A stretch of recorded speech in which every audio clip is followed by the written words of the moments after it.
Hello folks, just wanted to bring you back and show you how we're just going to recrown these frets here.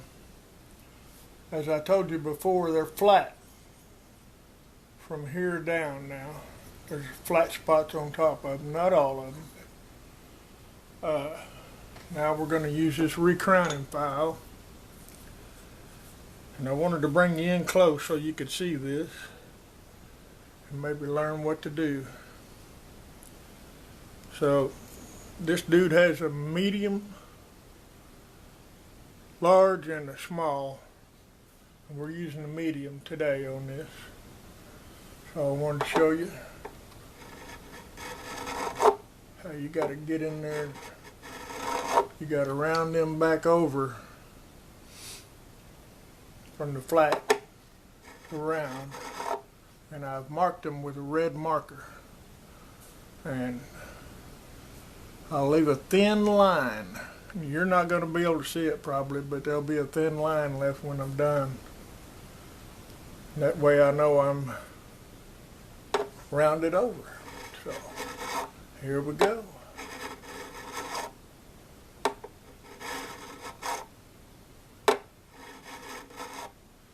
You can just kind of feel when you use one of these. I've got a cheap one. This is the only thing I've bought for guitar repairs, and I bought it off of eBay. Don't ask me from who, but it's been pretty good. It's not the best in the world, but it works for my purposes. A lot of old boys use just a triangle file to do that, and that's fine. However you want to do it, whatever floats your boat, I guess. But this seems to be a little easier to me than using a triangle file. Plus you can only go so far down with it. And sometimes you might have to come back and touch up some with the file.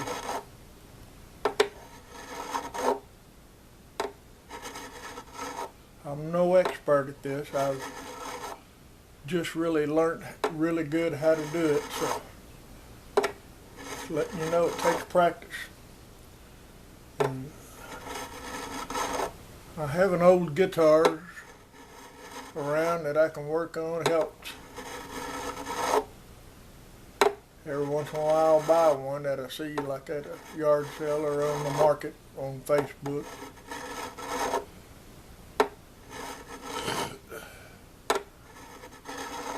And it's a good investment if you find the right thing, the right price. I use this magnifying glass right here to see where I'm at, and that helps you a lot. So.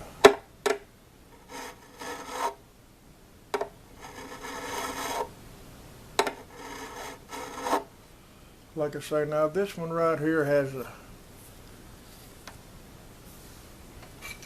overdone flat spot on it where I leveled the frets out with I used this little, what they call a fret leveling beam. Now it's just a homemade piece of, it's just a piece of pine 2x4 that I cut in half. And I just went across the fretboard like that until I sanded off most of the red that I had marked on the frets. I like here you need to be real careful. I haven't dressed this fretboard yet for a final dressing, so and I've already scarred it up right there. That's how easy it is to mess up something. So use what works for you. A lot of people will go on the edges like this get the ends and frets rounded over. I've already rounded these once.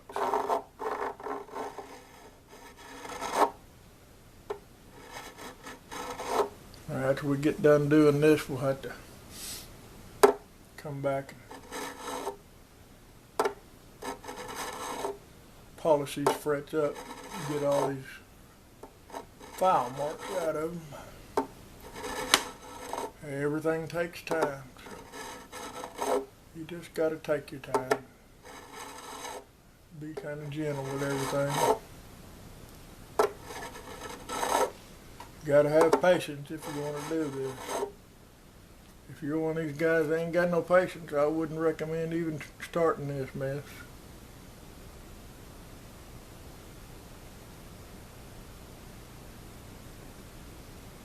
Now that one right there still has, it's good all the way from here over to here. I still got a flat spot right there. So I need to kind of concentrate right there on this end part. Kind of roll that file around to where I know it's in a good position. But you don't want to change the height of the fret, and that's the reason for the red mark.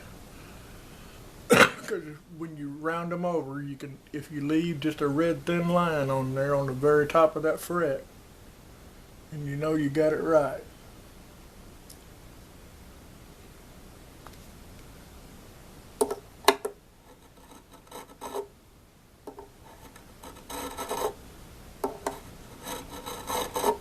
Now, as I said before, this is a flat fretboard, so it's flat all the way across. A lot of them have a radius that go like that, but not this one. It's flat, so it's a little easier to work with.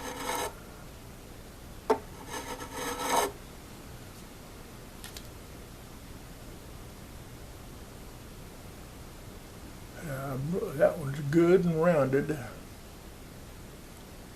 Still got that one spot though.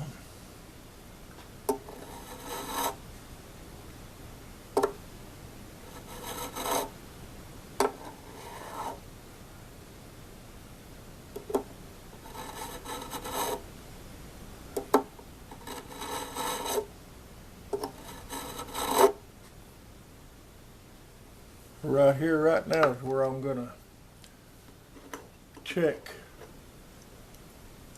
to make sure that these three frets are in line with each other. And that old boy named Jerry Rosa, he said every fret should be in line in relation to the next one. All of them. All of them need to be in relation to each other. And if you don't get no rocking right there on three frets, and you know you've done it right, and that's good.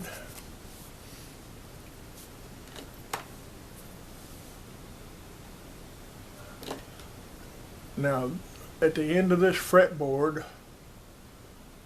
all of these here on the end are in good shape. They're still rounded because there's what you call a little fall away on the end when I glued this fretboard down, or when I glued the neck to the body. When I clamped it down, that put a little fall away at the back here. So, and that's good. Most people don't even use these frets down here. I know I don't. I'm not a mandolin player though. So, didn't really never got hit with the fret leveling. And the reason I used, I've got that file down there, I showed y'all how I made it. And it's really not important to have that file, or the file would work, but I have found that this is 220 grit sandpaper and it doesn't leave as much marks in the frets. And that's just my opinion, but Now what I'm doing next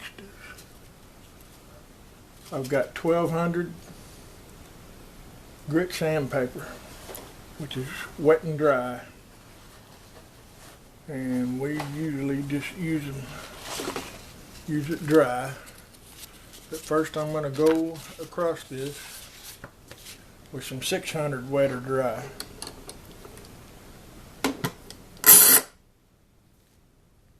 And I use a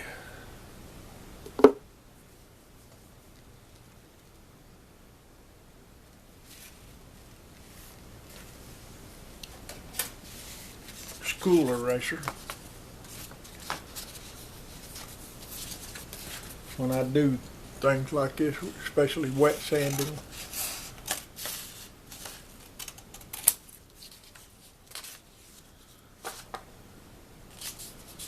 I like using that school eraser because it bends a little bit.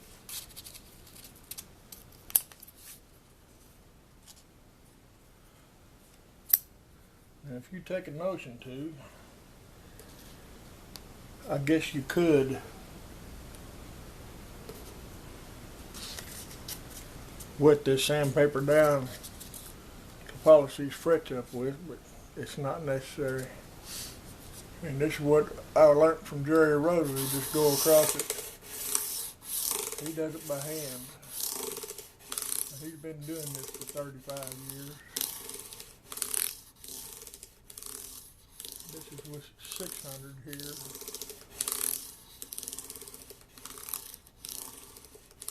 Now you're getting rid of the marks. You're not doing anything else to these frets as far as changing the height or anything. This is just polishing. So you got to get rid of them marks that you left in there with your files. So there's 600. Not to mention the red marker you put on there.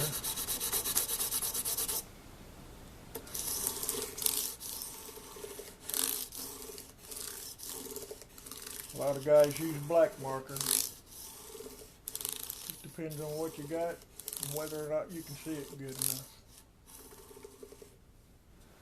Alright, that's 600. Now I'm going to get rid of that and I'm going to go to this 1200.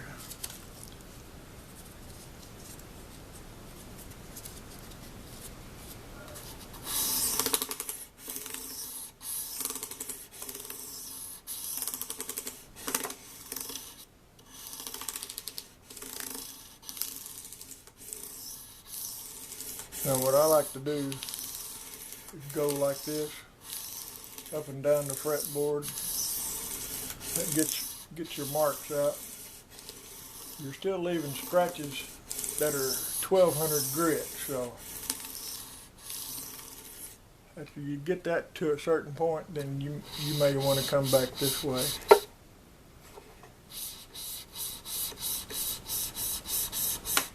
And that'll get them scratches going the other way. Everything you do as far as sanding goes leaves scratches. And all you're doing is getting rid of the scratches that you made before on the lower grit sandpaper. I've got some 2000.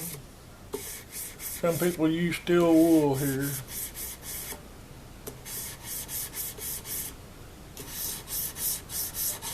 I don't have no triple aught. That's what you should use if you're going to do this with steel wool.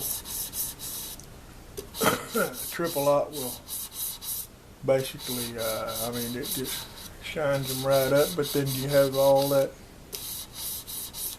stuff left over.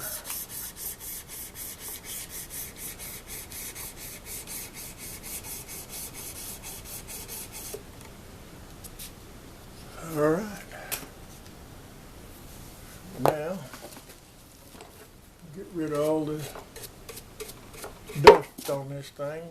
Try not to do that.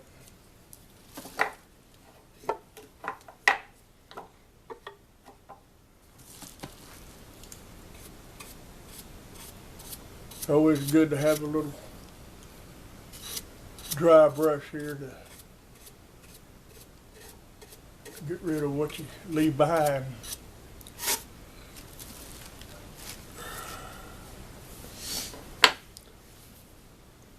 Okay guys, that's how you do a fret job. And we'll test these and see. This is a good tool to use. You know, the deal off of a square, and I found that this one, that one, and that one, on a guitar especially, will span all the frets like you need it. You want to go 3 frets. As you can see right there,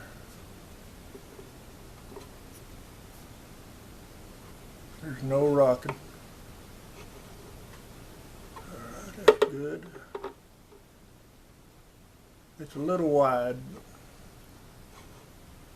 You can this still works, serves the same purpose.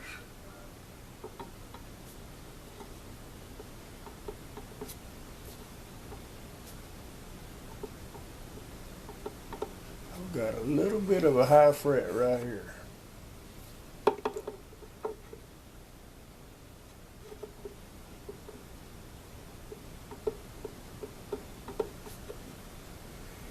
So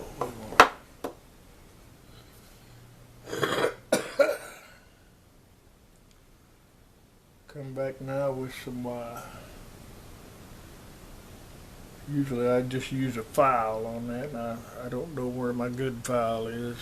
I'll tell you what, I'll get this one out. You've already,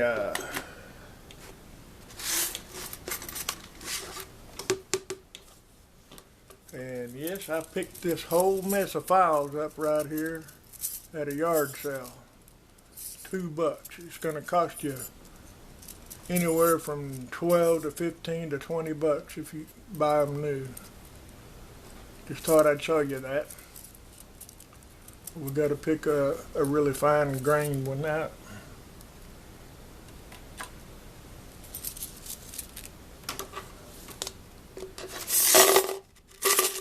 And this little deal right here comes in handy. It's a deal from Dollar Tree.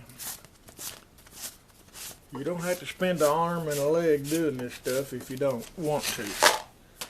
Some people just do it, you know. Alright, now I need to find that high fret again.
Right here. So now we want to just take this dude and just barely go on it.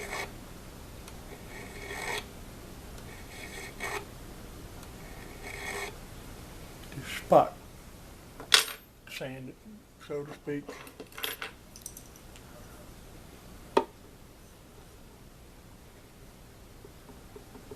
Still high.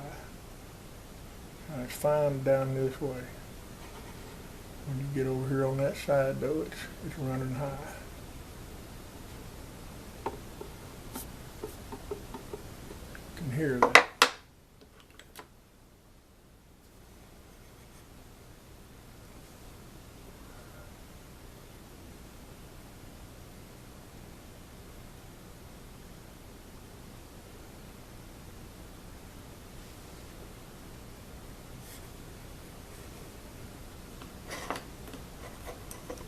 Let me find that bugger again.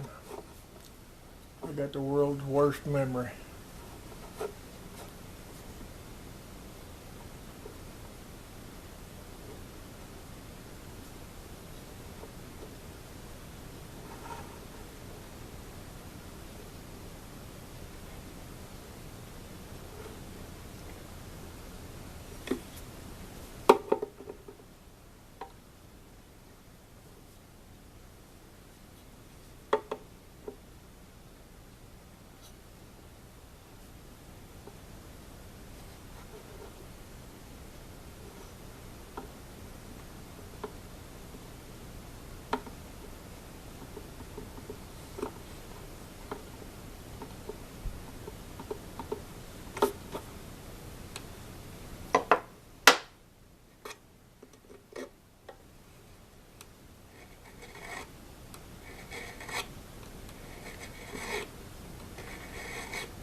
Okay, we got it out. Now I need to come back, put some more polish in again, get that scratches out of there.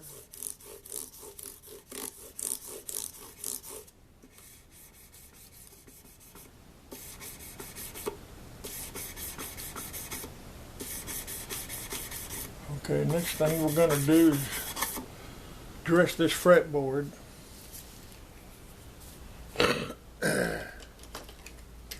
And all you need is a straight razor blade, just like that. I'll get up here where we can see something. If you got clean part of the fretboard, just leave it alone. But now I put a scratch in right here earlier with that dadgum triangle file. So now you're just coming back and getting that off, getting rid of that scratch. Maybe, if you do it right.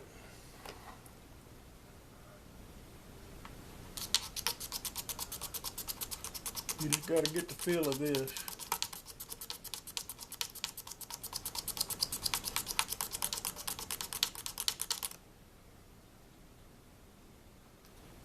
And of course, this is going to be stubborn. It's a brand new razor blade. You can see that dust it's making.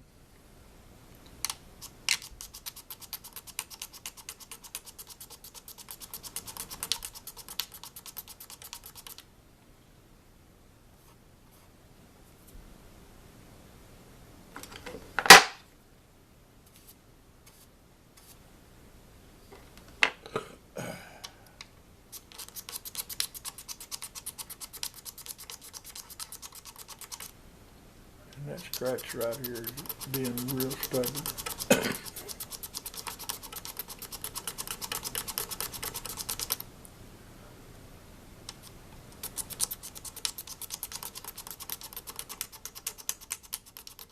You just got to keep going back and forth, back and forth.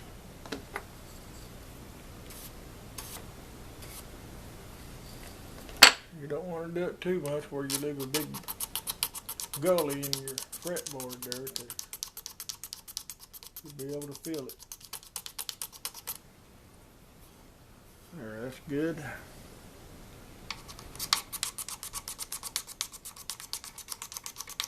I've dressed this fretboard once already, so I'm just going to hit where I know it looks bad.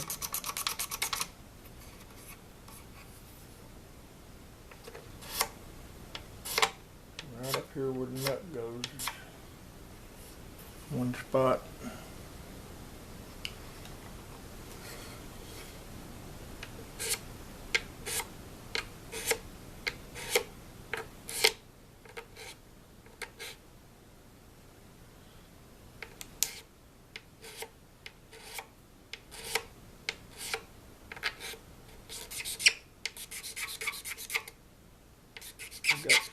chatter right here and here that was created from the last time I did this.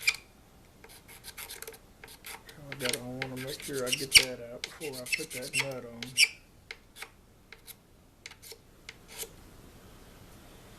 And that'll look good when we get done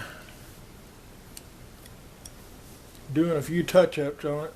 Now I'm not going to touch up all the touch-up that needs done on this. It's just an old mandolin. But now I will touch up right here. You can see that. And right there. Now a lot of old boys, if you notice, this neck is bare wood. That's the way a lot of people like to play them. You just want to, sand that down like you need to. Now one thing I do and use a lot of, that a lot of people may not know about, is a sanding sponge.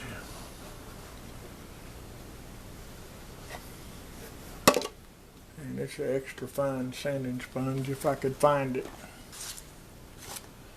Of course, nothing works like it needs to when I need it to.